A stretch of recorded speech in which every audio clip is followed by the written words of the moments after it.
This message is non-copyright. Duplication is encouraged.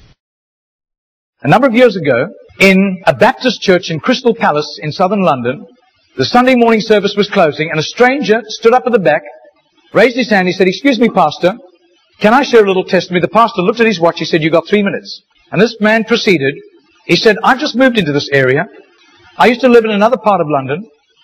I came from Sydney in Australia. And just a few months back, I was visiting some relatives.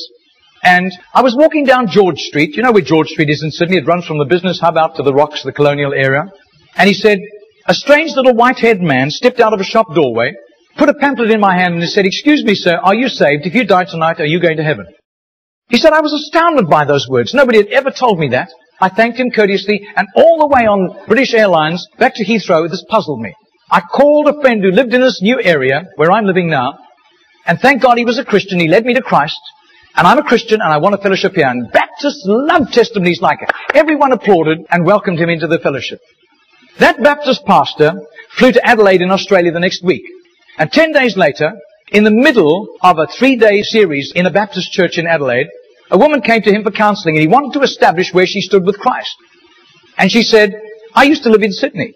And just a couple of months back, I was visiting friends in Sydney, doing some last-minute shopping down George Street, and a strange little white-haired man, elderly man, stepped out of a shop doorway, offered me a pamphlet, and said, 'Excuse me, ma'am, are you saved? If you die tonight, are you going to heaven?'"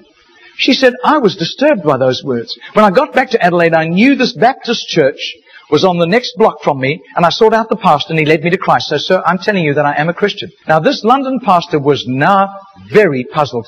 Twice, within a fortnight, he'd heard the same testimony. He then flew to preach in the Mount Pleasant Baptist Church in Perth. And when his teaching series was over, the senior elder of that church took him out for a meal. And he said, "Mate, how'd you get saved?" He said, "I grew up in this church from the age of 15 through Boys Brigade. Never made a commitment to Jesus, just hopped on the bandwagon like everybody else. And because of my business ability, grew up to a place of influence. I was on a business outing in Sydney just 3 years ago, and an obnoxious, spiteful little man stepped out of a shop doorway, offered me a religious pamphlet, cheap junk, and accosted me with a question. 'Excuse me, sir, are you saved? If you die tonight, are you going to heaven?' He said, I tried to tell him I was a Baptist elder. He wouldn't listen to me. He said, I was seething with anger all the way home on Qantas to Perth. He said, I told my pastor thinking he would sympathize with me, and my pastor agreed. He had been disturbed for years, knowing that I didn't have a relationship with Jesus, and he was right. And my pastor led me to Jesus just 3 years ago." Now, this London preacher flew back to the UK and was speaking at the Keswick Convention in the Lake District. And he threw in these 3 testimonies. At the close of his teaching session, 4 elderly pastors came up and said, "We got saved between 25 and 35 years ago, respectively, through that little man on George Street giving us a tract and asking us that question." He then flew the following week to a similar Keswick Convention in the Caribbean, to missionaries. And he shared the testimonies. At the close of his teaching session, 3 missionaries came up and said, "We got saved between 15 and 25 years ago, respectively, through that little man's testimony and asking us that same question on George Street in Sydney." Coming back to London, he stopped outside Atlanta, Georgia, to speak at a naval chaplains convention. And when his 3 days of revving these naval chaplains up, over 1,000 of them, in soul winning, the chaplain general took him out for a meal. And he said, "How did you become a Christian?" He said, "Well, it was miraculous. I was a rating on a United States battleship, and I lived a reprobate life. We were doing exercises in the South Pacific, and we docked in Sydney Harbour for replenishments. We hit King's Cross with a vengeance. I got blind drunk. I got on the wrong bus, got off in George Street, and as I got off the bus, I thought it was a ghost. This elderly white-haired man jumped in front of me, pushed a pamphlet in my hand and said, 'Sailor, are you saved? If you die tonight, you're going to heaven.' He said, the fear of God hit me immediately. I was shocked sober and ran back to the battleship, sought out the chaplain. The chaplain led me to Christ. And I soon began to prepare for the ministry under his guidance. And here I am in charge of over 1,000 chaplains, and we're bent on soul winning today." That London preacher, 6 months later, flew to do a convention for 5,000 Indian missionaries in a remote corner of northeastern India. And at the end, the Indian missionary in charge, a humble little man, took him home to his humble little home for a simple meal. And he said, "How did you, as a Hindu, come to Christ?" He said, "I was in a very privileged position. I worked for the Indian diplomatic mission. and I travel the world, and I am so glad for the forgiveness of Christ and His blood covering my sin, because I'd be very embarrassed if people found out what I got into. He said, one bout of diplomatic service took me to Sydney. And I was doing some last-minute shopping laden with parcels of toys and clothing for my children, walking down George Street. And this courteous little white-haired man stepped out in front of me, offered me a pamphlet, and said, "Excuse me, sir, are you saved? If you die tonight, are you going to heaven?" He said, I thanked him very much, but this disturbed me. I got back to my town, I sought out the Hindu priest, and he couldn't help me. But he gave me some advice. He said, just to satisfy your curious mind, nothing else, go and talk to the missionary in the mission house at the end of the road. And that was fatal advice.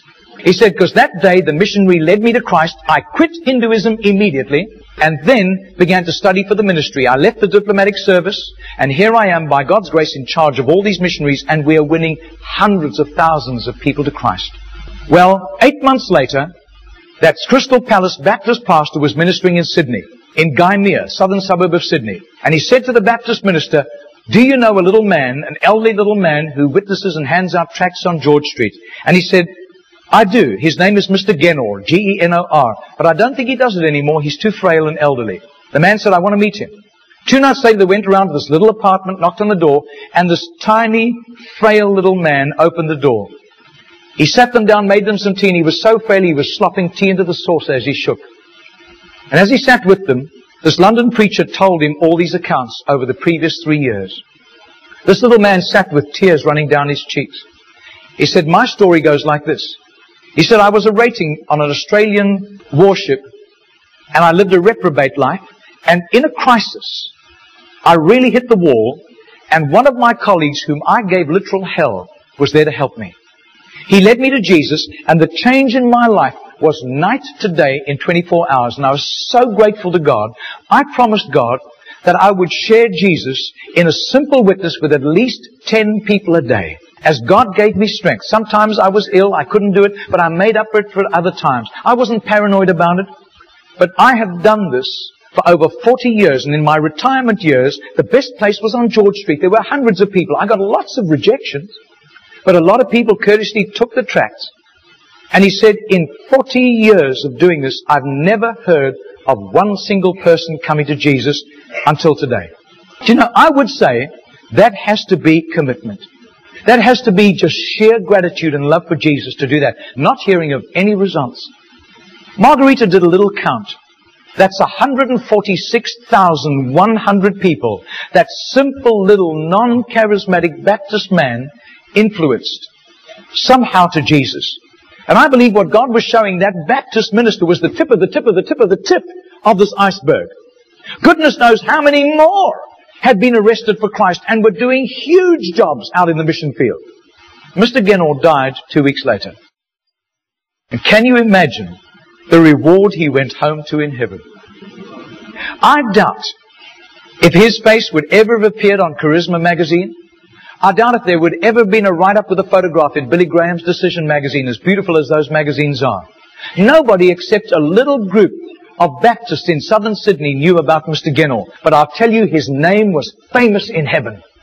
Heaven knew Mr. Genor. And you can imagine the welcome and the red carpet and the fanfare he went home to when he arrived in glory.